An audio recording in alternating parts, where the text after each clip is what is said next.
States of impatience. I've been looking forward to this moment, as have we, with 9 songs recorded live on a rooftop in Los Angeles, downtown Los Angeles, overlooking the most incredible skyline with a full moon and the sun going down, reflecting on the windows of those buildings. You can watch it all on Apple Music tomorrow. It is now time for us to catch up with Matt Healy in advance of the live concert coming your way. This is the 1975 live in LA. This must be my dream. Is this your dream, Matt Healy? Sitting on the sofa with you? No, outside. I think this whole thing has been a bit of a moment where we've been like, look at this. Yeah. Look at all these grown-ups doing jobs for us. Guys, a lot of them, all of a sudden. It's amazing. To pull this off from the inception of the idea, and then it was quite an ambitious thing. I think it's when you stood on a rooftop doing guitar solos at sunset, you really do think, wow, things have changed. I wonder where your ambitions lie with this album. You have a core fan base that has grown, and you're really on the cusp, in our opinion. How do you feel about album number 2 and what's ahead? I mean, you know, the idea of like paralleling other people's success, like your heroes and stuff like that, like you start to think, where do you draw the line? Where do you wanna? Do you have to? Well, no, because I think it's just about like, for us, it kind of feels about potential, because we set ourselves so many personal standards, and so many, like, our ethos is always kind of really based on what we think and what we care about. I think that we really care about reaching our potential. Now, if we become like one of the biggest bands in the world, we've reached our potential. If the kind of the fear or the desire to know is being replaced with this genuine pride, because I'm really proud of the record. And I think when you get to that place, like when you're really proud, you don't really care. Sweet spot to being on the eve of release. I know, everyone's freaking out. And I'm kind of all right. Yeah. I'm all right because you've written the songs. Yeah. You've written the songs and you've produced them to the best of their capability at this point. And, you know, everything that we've heard of the record is great. Yeah, I mean, I struggle to talk about this record without kind of like, I don't know, what's the word they say, throwing shade at the first. I think that because it's not so much that it's just such a better record, but you know, with the first album and stuff like that, it's comprised of stuff that we were doing a couple of years ago, you know, like playing around with new production ideas. You got songs like Menswear and stuff like that, but a lot of that was like all the big songs that we felt we'd written since like 17 to 23. All of them on the album, all of them. All 42. Exactly, like 49 or whatever it was. But that was it was our big, like, well, we're not going to throw away these songs, and not like we ever would, but this record is more representative of where we are now and less sprawling, therefore less, it's more specific. It really resonates with me as something that I'm willing to be judged on. Because I think on the first one, like, I didn't really know. I'd never done it before as well, so... You had to learn pretty fast. I mean, it was a fast track for you and the guys in the band. And, you know, we'll trace some of that, because I think this is one of those moments where a lot of people around the world are going to watch this interview. Many of them are going to be discovering who you are for the first time as well. And for those people that aren't on the roof here already, waiting for the concert to start, or had this earmarked in their calendar ready to watch, for the people that are discovering who the 1975 are, who are you? What is important to you and your friends in this band, and what do you represent? I think this album is very, very representative of who we are now, so I think it's very, very difficult to say something. There's a lot to take in with our band, whether it's all these kind of postmodern references about ourselves or about culture, or am I taking myself seriously, am I not, all these kind of like... That's a line you like to walk liberally. Yeah, totally. So I think that I mean, look at those trousers. Exactly, I mean, come on. Ridiculous.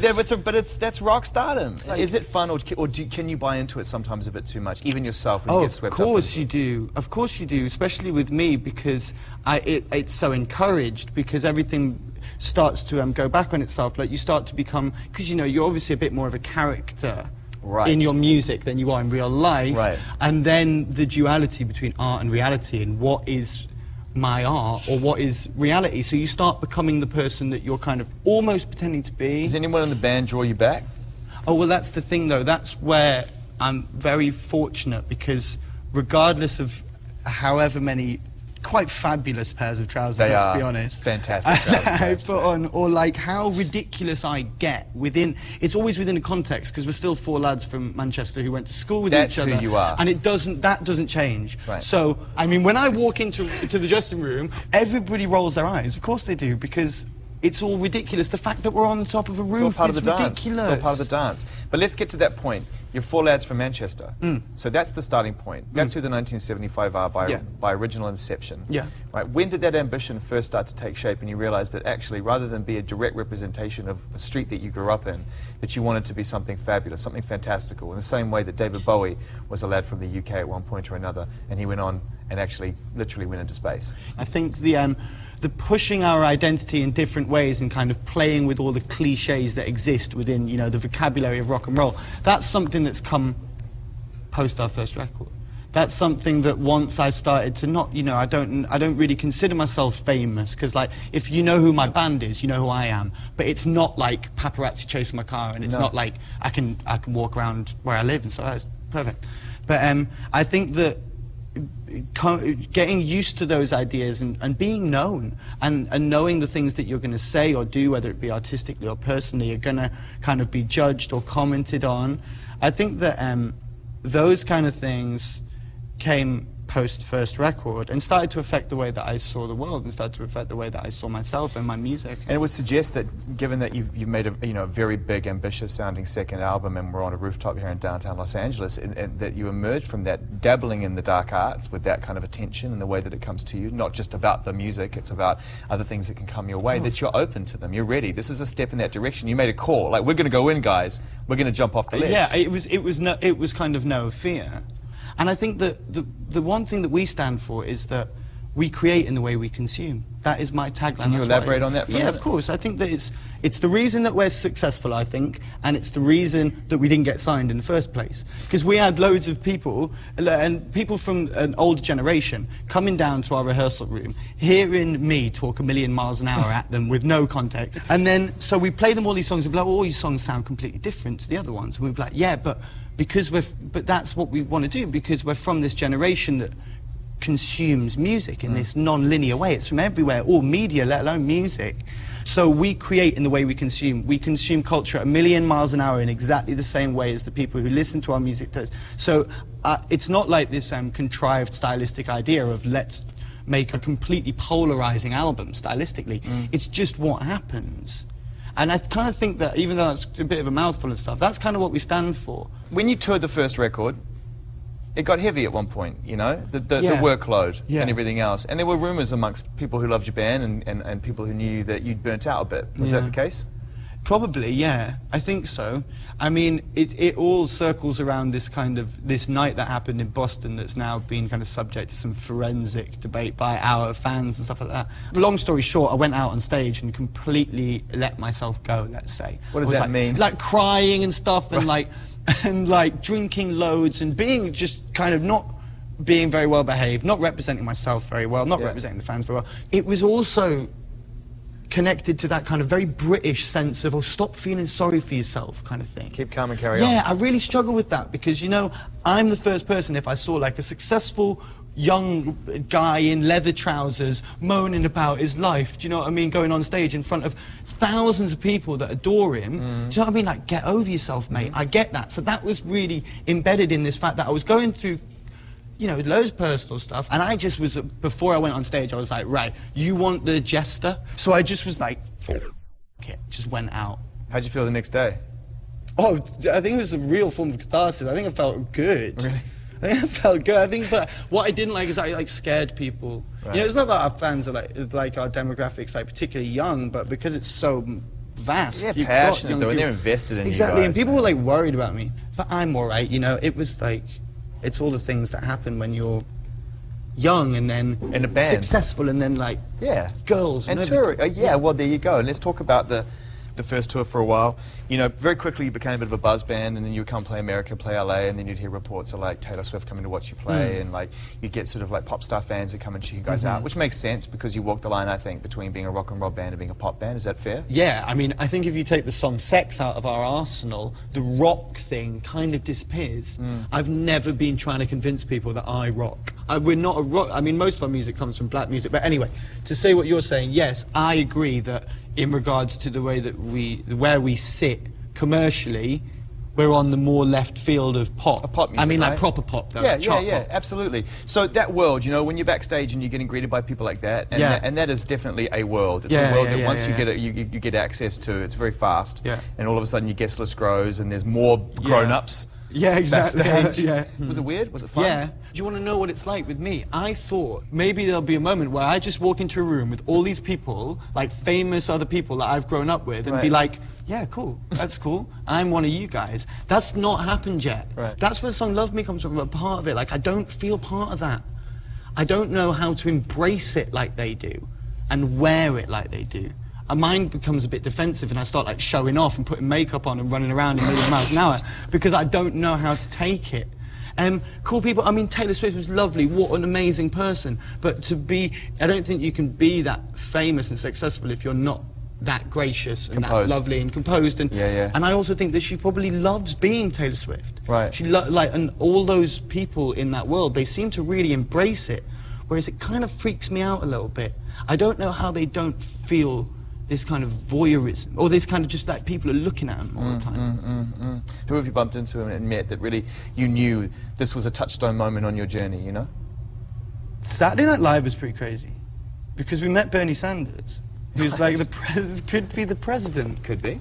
There's a photo of me shaking hands with a dude who's maybe going to be the president. It made me feel that when the things that are weird is when you start bleeding into culture.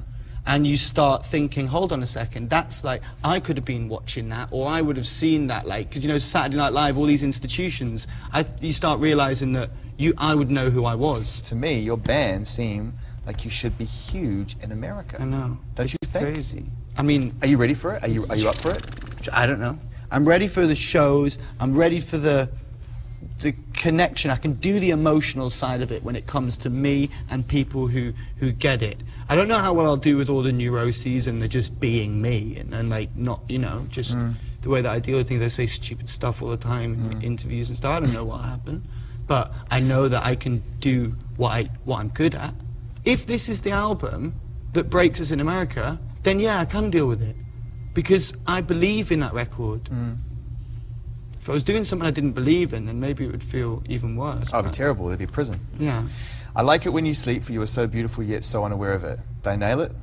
You nailed it. You nailed it, right? I know. It's not an easy one. It's ridiculous. Where did it come from? It just came from that place of when, you know, when we come off the first record and you start properly making the second one and you're like, man, this is crazy. Like, what are we going to do?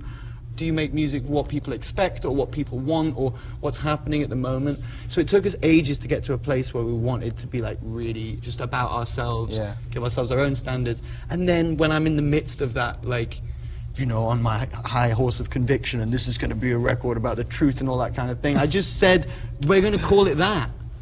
It's a bit soppy, it's not the best, it's not even the best lyric on the album, it's just a thing. But if we call it that now, then that's it. Because I couldn't sum up the record in a sentence anyway. And it was about making a decision like that. And it was like, if it's called I Like It When You Sleep, For You're So Beautiful Yet So Unaware of, it's already ridiculous. Yeah, well, that's the interesting thing about this new album is it's actually way more open than the last record. I thought the last record was way more neurotic and claustrophobic and weird. And I mean, a lot of the lyrics and themes you couldn't even pick up because you wrapped them off so fast. It was like you were speaking to you, having a word with yourself. Yeah, and you I know, was. And, you know, and on this album, it feels like you're actually starting to open up the lines of communication with others. You know, I can hear the jokes, you know. But I think it's because that's the way that I embraced that people are listening. Because on the first one, I'd never made a record before. The idea of people knowing my music didn't exist, so nobody had ever said to me, even basic things like, we can't understand your lyrics, like, I can't hear what you're saying. So it's not like I thought, okay, well, I'm going to be very eloquent now, but I think that you pick up on the way that people consume your music, and it obviously affects the way you write. And I was happy to evolve as a writer in that way, to understand that there is an audience there.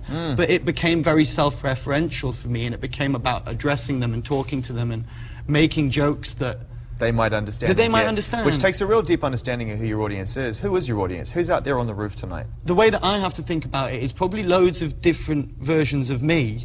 Little probably longer hair, shorter hair. They're very handsome and good looking. Thank you so much. It's a good looking audience. No, they're great, amazing aesthetically for our fans. But I think that as we started to get fans, our relationship became personal, but quite abstract.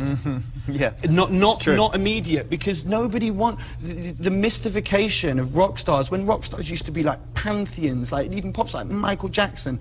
What you got from Michael Jackson was a predetermined, pre-packaged idea of what he wanted to give you. Do you know what I mean? Imagine if the moonwalk happened now for the first time or two. The first comment would be, he's not walking backwards, and it demystifies the whole thing. And I think that we're not trying to create this sense of mystery, because like I said, we still know that we're like 4 lads from Manchester. But I think that there needs to be a separation there. Otherwise, you know, why believe in somebody? There's some key, musical moments I want to talk about on the new record. And we talked a little bit about "Love Me" as a song. A lot was written about the subject matter and how you're poking fun at celebrity, tongue very much in cheek, and yet obviously you find yourself on the verge of being that. You know, so was it a warning? I think so. Yeah, I think that being uncomfortable. Love me, if that's what you want to do. That is really how it is. I deliver it as love me, if that's not, do you know what I mean? But that's not what it means. It's like, really? Like, love me, if that's what you want to do. Let's talk about somebody else. One of my favourite songs I've ever written happened in the back of a cab near here, downtown.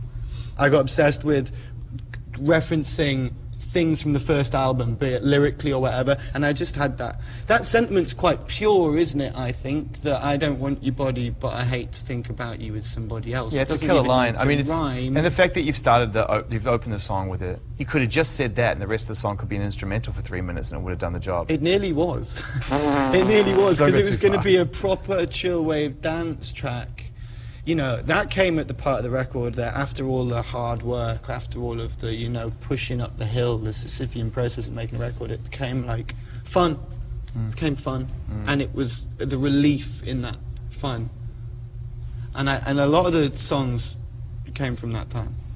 And what about The Sound, which is the current single right now, the one at least that's going around, and also the one I think that's probably going to carry on. I think you're going to come back on there and probably come back on there, and I think that as and when you put the miles in this country in particular, then I think you'll have to roll that one out a few times. That'll be our... I think so. Yeah. But that song was The Ugly Duckling. What was it? Kings of Leon had a song? Yeah, like they had Sex on Fire, right? That they didn't even want to put on the record. Come on, tell the story. I was in the studio with you and you were like, oh, this old thing.